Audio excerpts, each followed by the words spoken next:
The corpse moves with an elegance and precision belied by its withered form. Desiccated flesh clings tight to the contours of underlying bone. In the pits of its long, empty sockets, twin sinister stars glow with inscrutable intelligence and nefarious intent.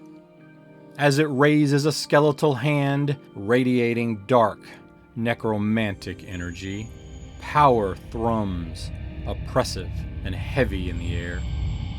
Its undead jaw opens as centuries-old words pour forth, ancient and terrible, harsh and profane, powerful and forbidden. Something wicked this way comes. It is without pity. It is without remorse. It is without soul. It is the Lich. Part 3, right now on Riches and Liches. Welcome, adventurers. I'm Rich, and this is Riches and Liches, where it's all things Dungeons and Dragons and tabletop role-playing. You've been waiting for this one for some time now, but finally, right now, we continue with Part 3 of our Lich Epic on this special edition of the Riches and Liches Lore Show. And today we have but a singular focus, concentrating all of our efforts not only on one of the most complex facets of the Lich, but also quite possibly one of the single most intriguing plot devices in all of tabletop role-playing, the Phylactery. The Lich's most prized of possessions, the powerful artifact that contains, protects, defends, and ensures the Lich's immortality. It is here where we will dive deepest into the realm of artistic license and imagination as we explore the provocative and expressive world of Dungeons & Dragons homebrew. We will break from the traditional constraints and provide you with a bounty of unique and inspiring phylactery creations and ideas to use in your next campaign or to simply spark your own mind engine. Our long rest is over. We must continue onward as the source of the Lich's immortality awaits us just ahead. Shield up, you're in front. Let's go.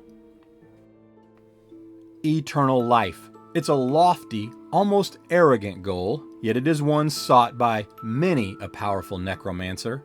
Few, however, possess the power or the will to achieve it, and yet fewer still are as desperate or mad enough to pay the steep cost. Those few who do may, but are by no means guaranteed to attain this level of immortality through the process of lichdom. The journey to lichdom is a long and tortuous one, as we explicitly detailed in episode 2, which I heartily recommend you watch to fully enjoy this particular episode. With lichdom now complete, the path to immortality paved in blood, sacrifice, and suffering, the Lich's first and most important task is to create a phylactery, the vessel for its underlying soul. The Lich's immortality, or mortality as it were, is tethered to this legendary but forsaken artifact. A relic of unspeakable evil, the phylactery is an affront to life itself, forged in the fires of unholy despair, sacrifice, and hatred. It is an object of great power and certain evil, one that must withstand the ravages of time and celestial and jealous forces to ensure the Lich's eternal reign. The phylactery is the single most important possession of a Lich, for if it's destroyed, then the Lich's tether to this hard-earned immortality is now broken. Drawn to places where the veil between life and death is at its thinnest, the selection of such a container is no trivial task, as a Lich will often venture to the darkest corners of the world in search of a suitable vessel. The phylactery can take a myriad of creative forms. This most fascinating aspect of the Lich is an enduring wellspring of creativity, able to carry entire campaigns, making epic moments and everlasting memories for your table. The historical origins of a phylactery have roots in Jewish mysticism, where a phylactery, also known as a tefillun, is a set of small black leather boxes with leather straps that contain parchment scrolls with passages from the Torah that are worn by observant Jews during weekday morning prayers. The use of phylacteries is based on a biblical commandment found in the scriptures, Deuteronomy 6:8, which instructs believers to bind God's words as a sign upon their hand and as frontlets between their eyes. Now, if you are, as I was, curious what a frontlet is, take a look at these.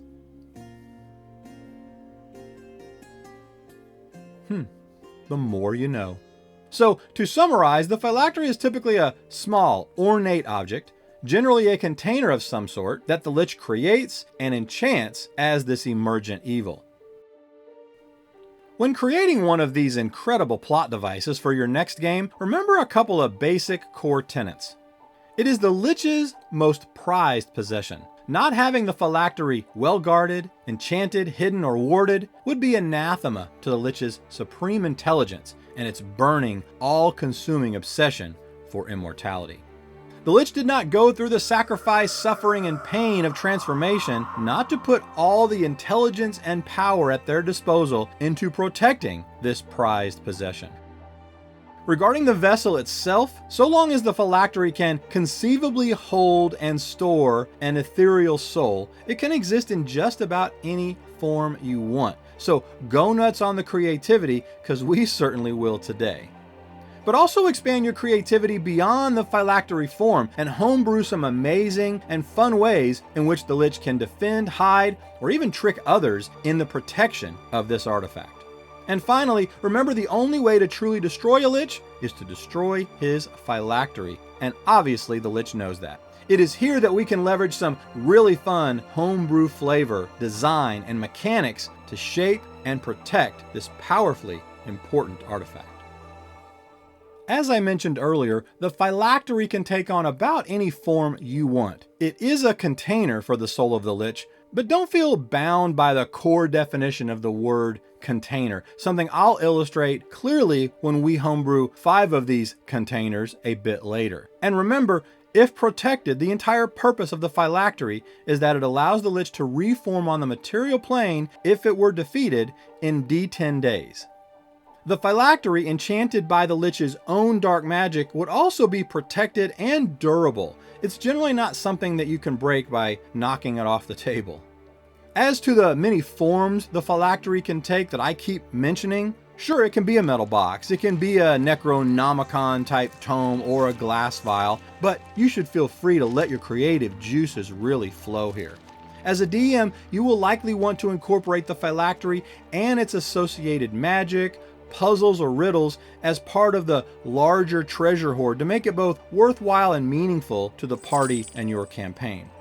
That is not to say that the Lich would not choose to store his phylactery in a remote and difficult to find location, but as the DM, it's important to remember you're letting your players create a story and be heroes. Of course, you could put the phylactery in the heart of a mountain 1,000 miles away, or make it a grain of sand on a beach of billions, or on another plane completely. And that might be, for some players, an epic level challenge, so I never say never, and you know your table better than I, but on the whole, for most tables, that wouldn't equate to good gameplay. So while I can certainly posit that a Lich being super intelligent would, even logically, want his phylactery as protected and defended as possible, and it being hidden to the extreme would absolutely accomplish that. But remember that realism and good gameplay are symbiotic, and I can equally envision that an arrogant and obsessive Lich would want the phylactery near him at all times to protect it and to watch over it. Just something for you dungeon masters to think about when you're going through your world building activities. The opening of this phylactery, or otherwise gaining access to its contents, should generally require some extraordinary effort, not to mention the effort it would take to destroy such an object. A dispel magic or a mere fireball shouldn't cut it. Remember, this is the single most prized possession of the Lich, and his very existence depends upon safeguarding the contents. It's of paramount importance to a Lich. How do you make a phylactery interesting? Dispel magic auras, removing a magic ward or a trap, or some other mechanical steps, those are all options. It's really about your table and your players. Do they love or hate puzzles? How do they feel about traps? Do you want it to go straight into combat? There's really, you can do anything you want there. You know your player, so just make sure that it fits the preferred playstyle. I would add here that for me personally, I like to incorporate 3 special properties with each of my phylactery creations. First, for the reasons I gave previously, I generally place the phylactery with or very near the Lich's treasure hoard, somewhere inside the lair. In most cases, putting the phylactery in the middle of a mountain 1,000 miles away, while certainly effective, is most generally not fun, but your mileage may vary. Second, I usually have a few lair actions that are tied to the phylactery. More on that in a bit. And finally, many times my phylacteries have a special and potent magical property that in many cases can be used by the party. Why? Well, it might seem a bit devious, but remember, a Lich's phylactery does not have a big fat warning label on it screaming that this is the Lich's phylactery and please call this 1-800 number and return if found. As a creative DM, you want to create some obfuscation, some misdirection here. I find that this is a good compromise from placing the phylactery 1,000 miles away. We've already established that the phylactery can take on nearly any form. And I would also add that yes, there should be a relatively easy way to determine that this is in fact a phylactery. But here again, as a creative DM, you can create doubt or perhaps a potent magic effect that the party can use, making the artifact potentially too good to destroy because they're not quite certain. To be clear, I don't want to deceive the party or outright trick them. If they poke it and prod it enough, I make sure that the truth will be revealed. But we all know players like to roll the dice, both figuratively and literally. Maybe they want to try and extract the potent magic before destroying this soul container. After all, they got as much as 10 days, right? Let them gamble if they want.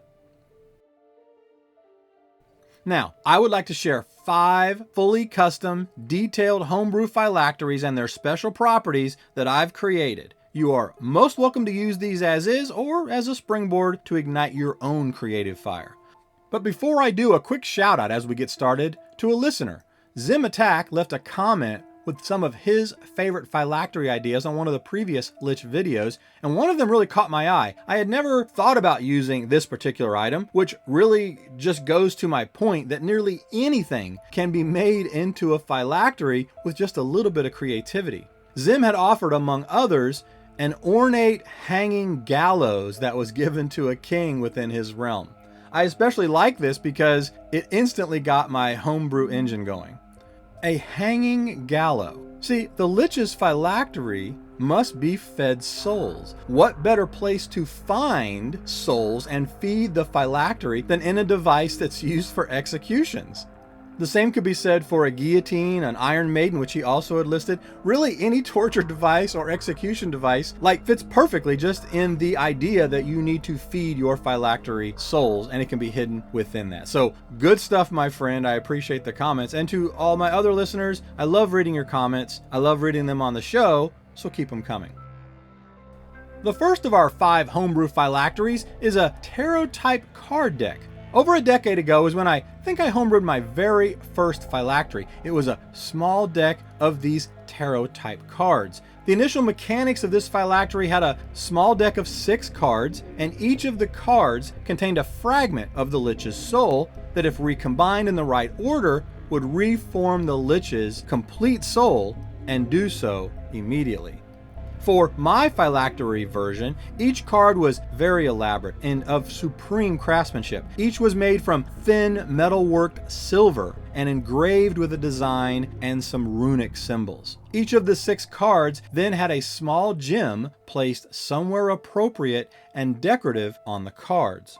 The cards were placed in a very ornate small silver box encrusted with gems, and the order of the cards were arranged initially so that they proffered several different beneficial spells or auras if someone were to hold them. Here we have created an option, a dilemma, if you will, for the party.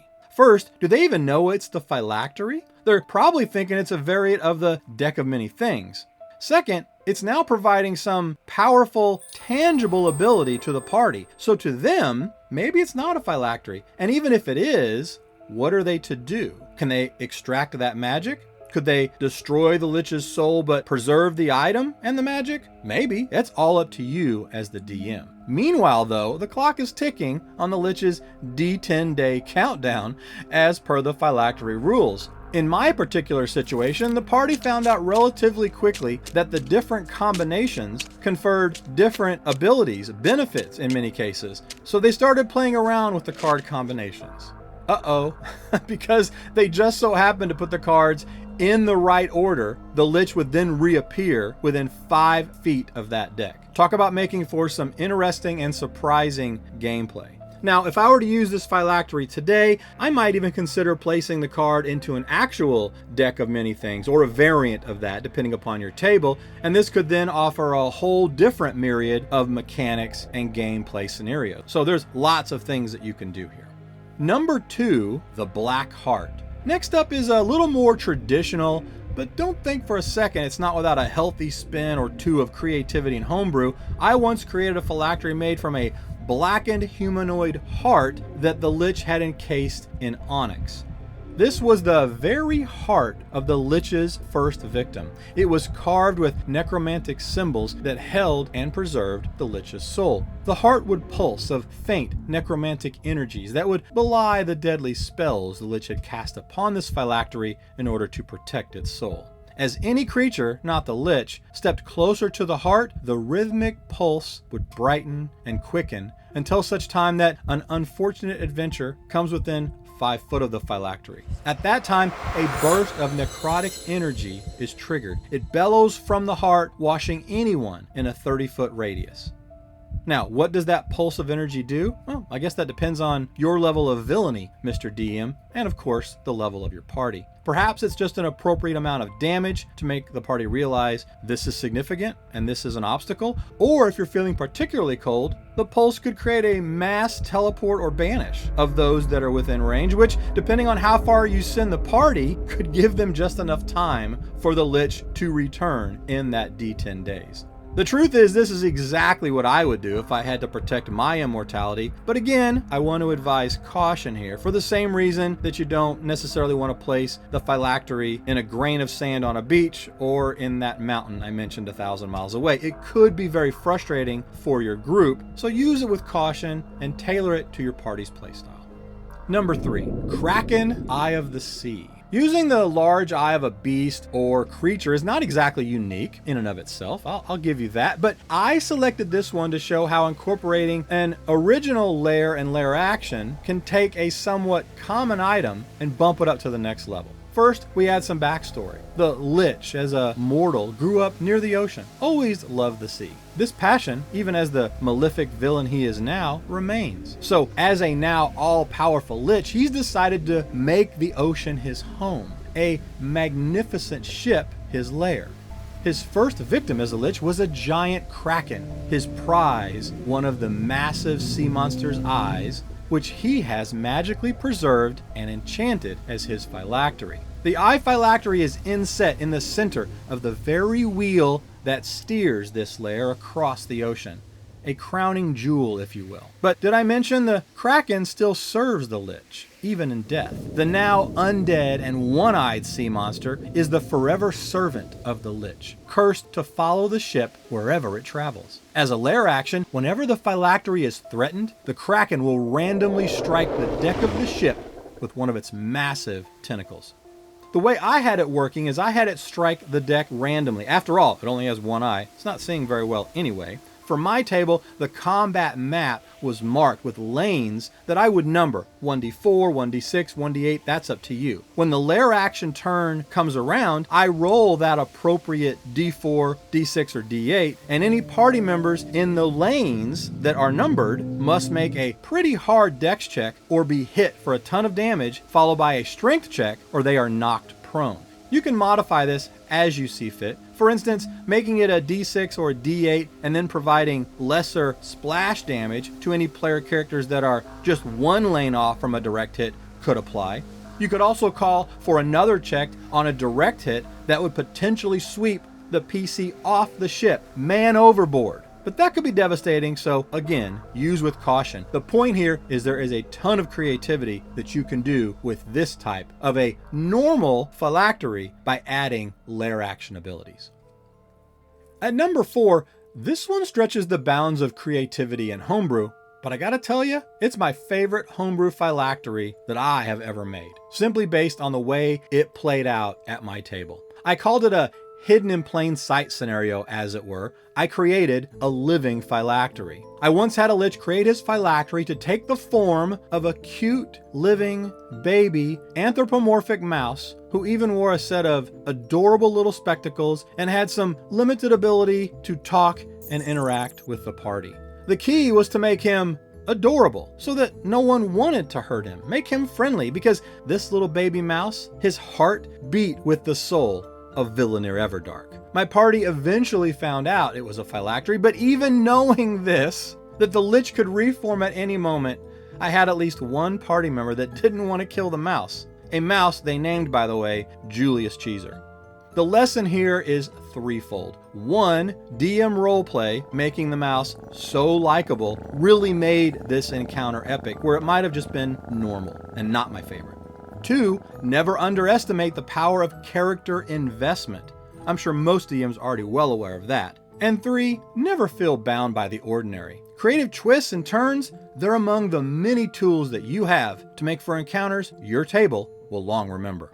Longtime listeners will know I close every episode on this channel with the only limitation at your table is your imagination. And that alone is one of tabletop role-playing's greatest strengths. A strength that can never be matched by the likes of video games or movies, both of which I still love. So feel free to make your living phylactery a gorgeous kitty or an adorable puppy.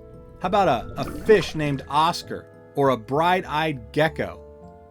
A bristly porcupine, or maybe a bat, a wee little piggy, a baby monkey, a duck, a squirrel.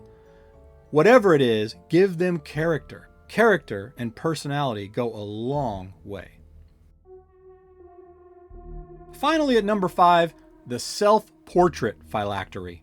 I completed this self-portrait phylactery homebrew quite a few years ago. If you happen to use it at your table, my only ask is let me know how it played. I'm actually very curious. I saved this one for last because it is not only a pretty cool phylactery, if I do say so myself, but it gives me an opportunity to talk about some of the pitfalls that you need to be aware of the more creative your phylactery is.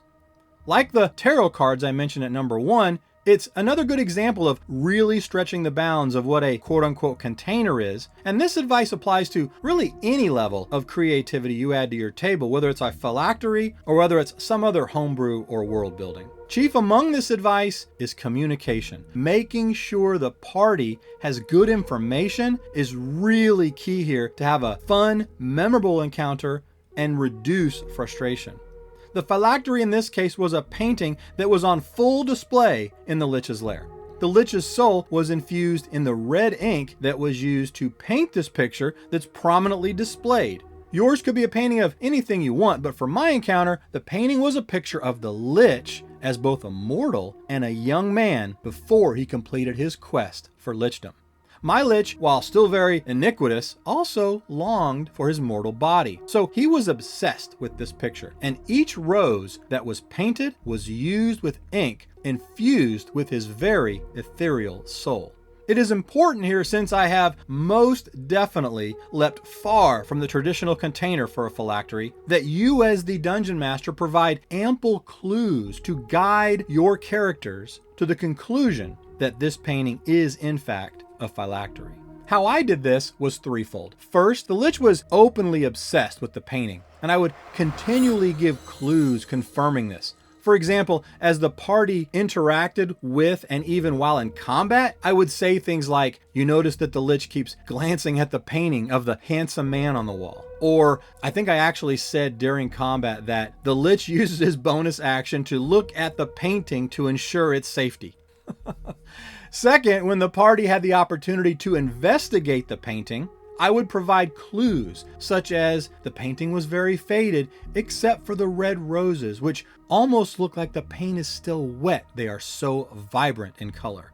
Third, remember a phylactery will generally be very durable, and a mere magic missile should not be enough to destroy this artifact, or really any phylactery. That is a clue in and of itself. But make the destruction require some level of effort. For my encounter phylactery, there were a few ways. A suitable high-level spell of a certain slot would certainly do the trick. Additionally, I had my party acquire holy water from a high-level celestial that they were in contact earlier in the campaign for an unrelated quest. And I provided hints that this could be used to destroy the phylactery itself, but potentially preserve the painting. Why would they want to preserve the painting as opposed to just disintegrating it outright? Well, for one, they might not have the ability to do that, but as I illustrated with the living phylactery in the baby mouse or even the tarot cards, having value or misdirecting are great devices to drive character behaviors, give them options, give them agency, and greed is one of those driving forces. In my scenario, not only was the painting very valuable, something that the party knew very quickly, but I had seeded several clues throughout the earlier parts of the campaign of not one but two separate high-level NPCs mentioning a painting of incalculable value that they were wanting to acquire. Now, I would recommend here creating doubt if this is even the right painting. After all, the best encounters are the ones where there are ample, viable choices for the players to make. If you use this, again, I'd love to hear how it worked out for you, or if you have some of your own awesome homebrew phylacteries, feel free to share them down below. But there you go, 5 homebrew phylacteries to really open up your next Lich encounter. We've really only scratched the surface of the phylactery and how it can really transform your game, but I hope you're finding the Lich as fascinating as I do. I mean, I named the channel after a Lich. But that completes part 3 of our legendary journey together. Thanks again for all of your support. Please consider checking out our Patreon and Discord, and if you feel like I earned it, sub and ring that bell to help me grow this amazing community. Riches and Liches was created to serve you and the amazing Dungeons & Dragons community. I hope you enjoyed listening as much as I enjoyed sharing, but tell me what you think and comment down below. Until next time, please remember, the only limitation at your table is your imagination.